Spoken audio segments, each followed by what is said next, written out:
discovery being hailed as a rare first-hand look at one of the most crucial chapters of the Holocaust.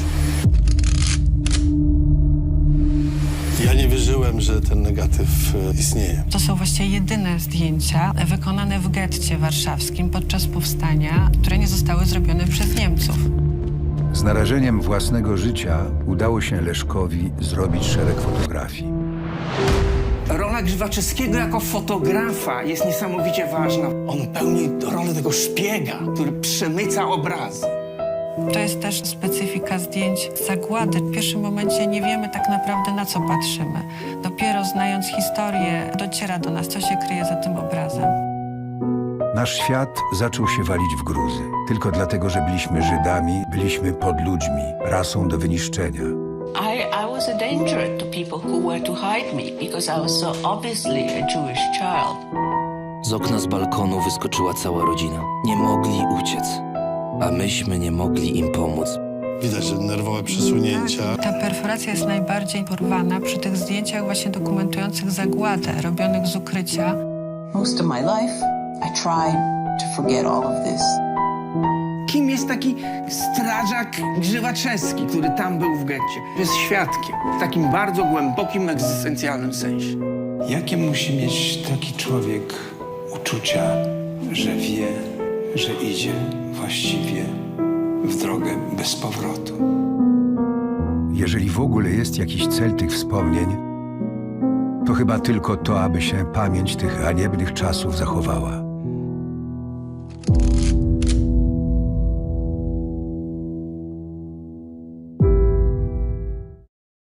There you go. That was the trailer for 33 Photos from the Ghetto, arriving on HBO Max on January 27th. I'm KUYA P. This is Nerds Rule the World. Joining me to talk all things 33 Photos, I have director, co-writer Jan Czarlewski.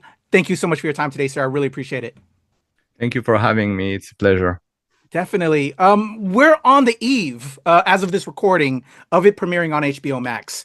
What is the energy right now? And really, let's hit the nail on the head right now. Why do people need to see this film? I think this people triggers our position as witness. What is to be a witness? Because the one who took those pictures, Leszek Grzywaczewski, was neither a victim, neither a prosecutor. He was not a Nazi. He was a Pole, he was a firefighter. And he took those pictures with compassion.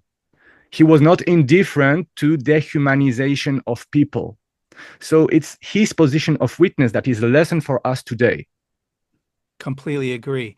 Again, thank you for your time and well said. I envy you, and I'm a filmmaker myself. It is I do more narrative stuff as documentarians. I live in the DC area. A lot of my friends are documentarians like yourself.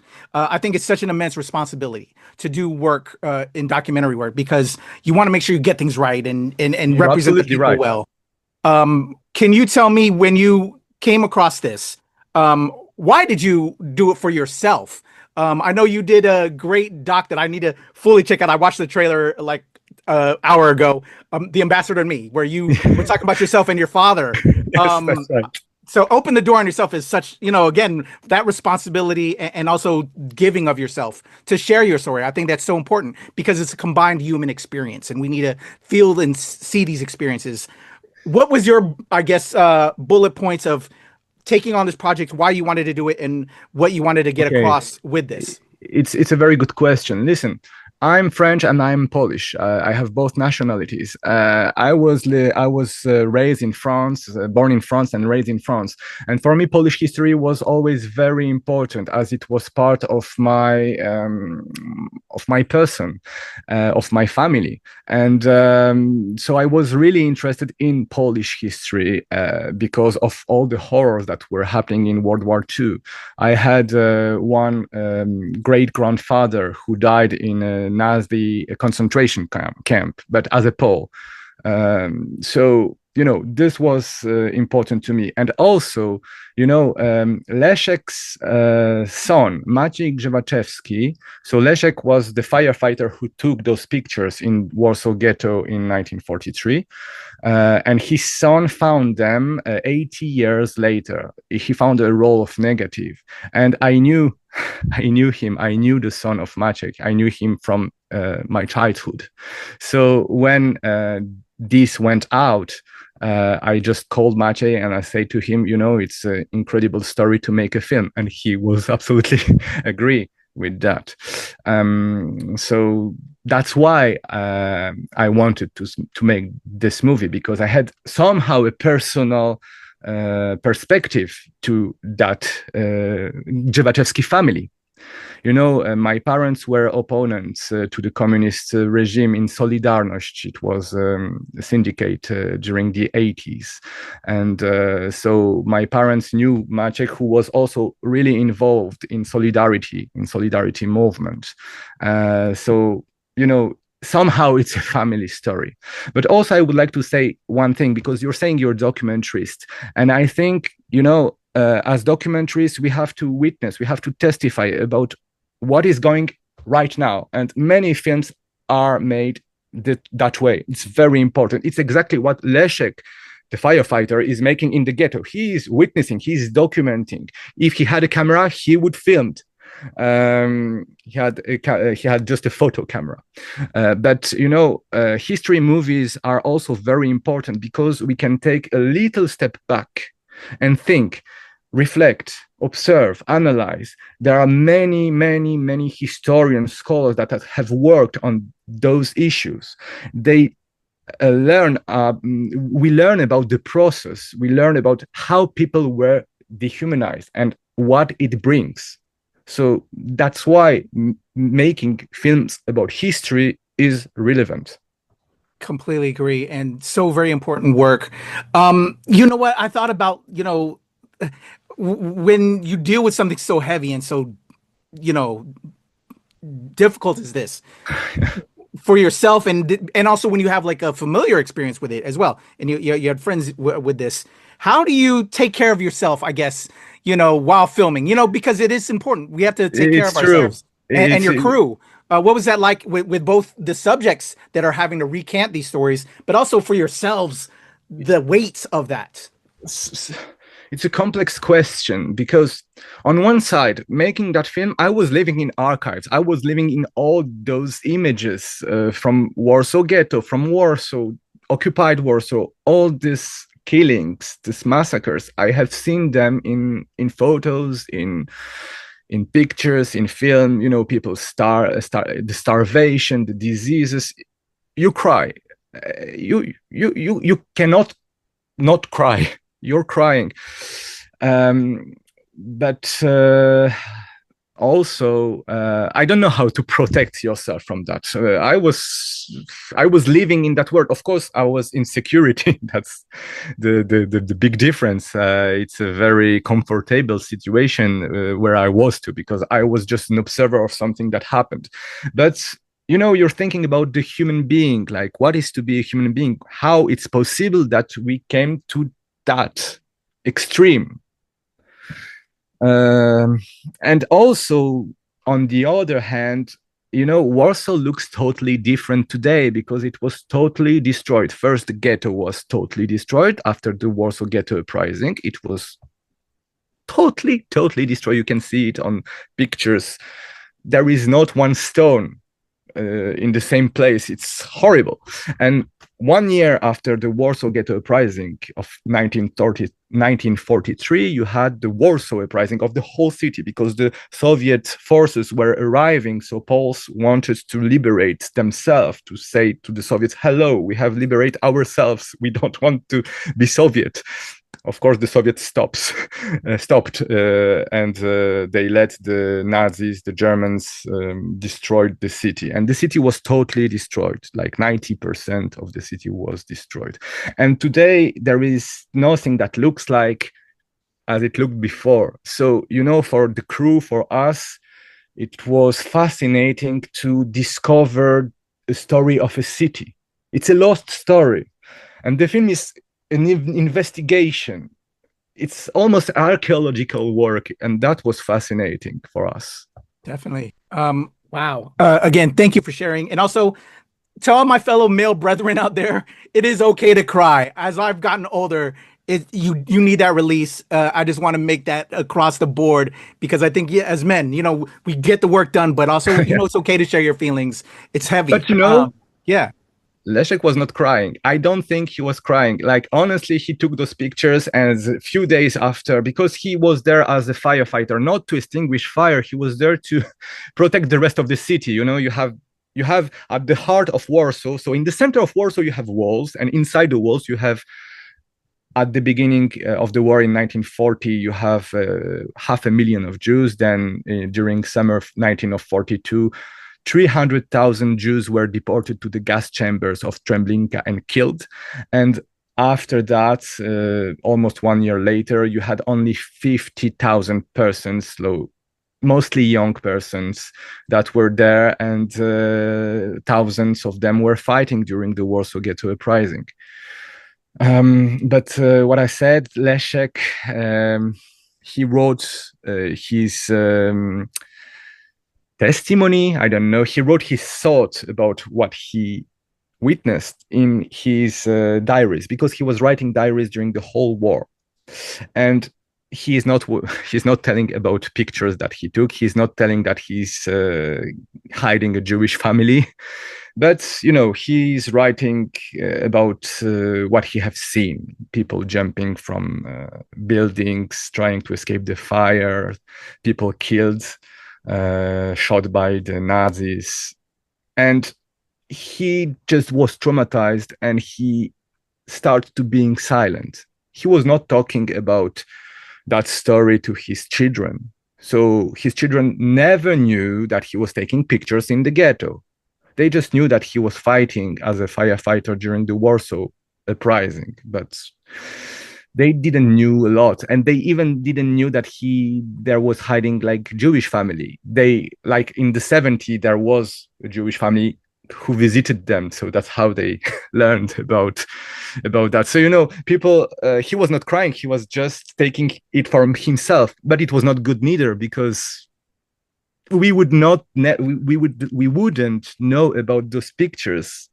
The only way we knew, like, how we discovered those pictures, it's because the Jewish family he was hiding, like parts of this Jewish family, you had a man, Hilary Lacks, who then emigrated to New York, and from New York he has written a letter. He wrote a letter to Leszek Grzywaczewski asking him to send him few pictures. And Leszek sent him in 1960, very probably, few pictures that were on this negative. And after the death of this man in 1992, his daughter took those pictures in the Holocaust Museum. And there were few pictures and a letter. And on that letter, Hilary Lacks is saying, the negative is still in Leszek's hands. And so you had a scholar, a historian, who found that letter and who asked Maciek Grzywaczewski, "Oh, is Leszek your father?" And Maciek said, "Yes, it's my father. So maybe in your stuff there is a negative." And Maciek, the son, started to look for a few months, because Leszek Grzywaczewski, the firefighter, was taking a lot of pictures, thousands of them. And after a few months, he found in the last box, because he was thinking it was another camera, he found a little old roll of negative. He opened it, and wow, it was a photo from the ghetto. Such an amazing story. Again, thank you, Jan, for sharing all that. And everybody, check out 33 Photos from the Ghetto on HBO Max. By the time you see this, it'll be streaming. Please go check it out. Jan, if I might throw my editor hat on as a fellow filmmaker again, you're telling me this amazing story. People are going to see this amazing story. As you were putting this together, and also the reason why I'm not a documentarian, I'd want to just throw in everything. Where do I cut? Right? That was hard. There anything as you were editing that you wanted to include, but maybe you had to cut for time? Just because I'm sure, like as filmmakers, there's so much stuff we want to put in. Was there honestly anything? Yeah. 90%. There are so many interesting stories. It's fascinating, really. It's a story for a series. I think for a fiction series, because it's huge, like the diaries of Leszek, but also the letters of Hilary Lacks to his daughter when he's telling about his like personal war, like what he witnessed, and Roma, who is testifying in USC Shoah Foundation, Spielberg Foundation. So you have so many stories, but we wanted to be really close to those 33 photos, because that was a true discovery. It changes the perspective, because for the first time we were seeing photo made with compassion from Warsaw Ghetto Uprising. So when we knew that it's about this photo, we knew we have to be in Warsaw. We cannot go anywhere. We have to stay in Warsaw, because otherwise we would go, in other places where they were hiding, where, it's a big story. So you have to stay focused. And yes, that's how we tried to be the most precise.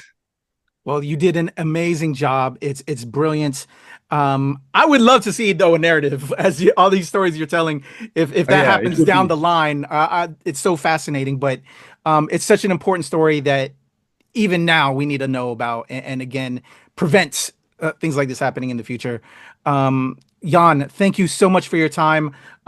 Any other things we want to say about 33 Photos from the Ghetto before I let you out of here?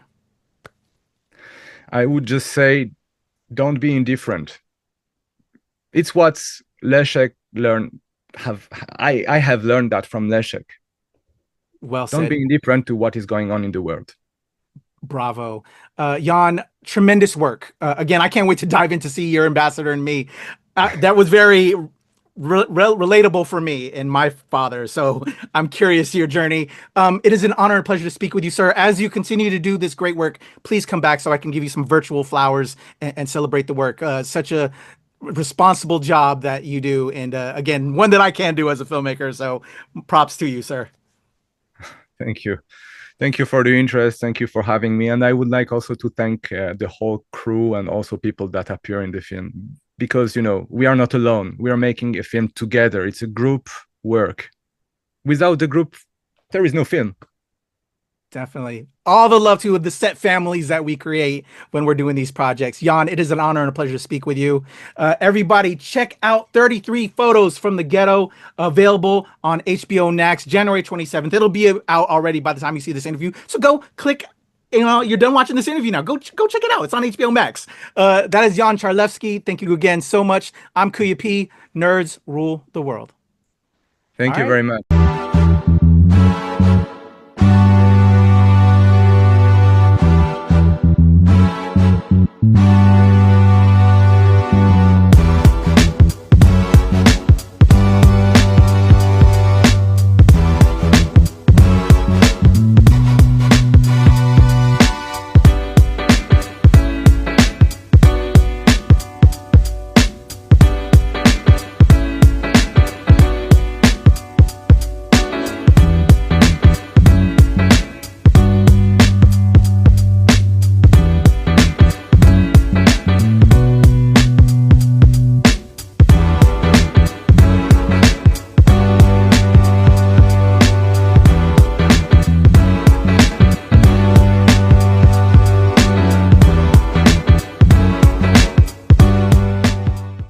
Oh, thanks. I've heard about you too, but I didn't know that nerds rule the world. But that's kind of cool.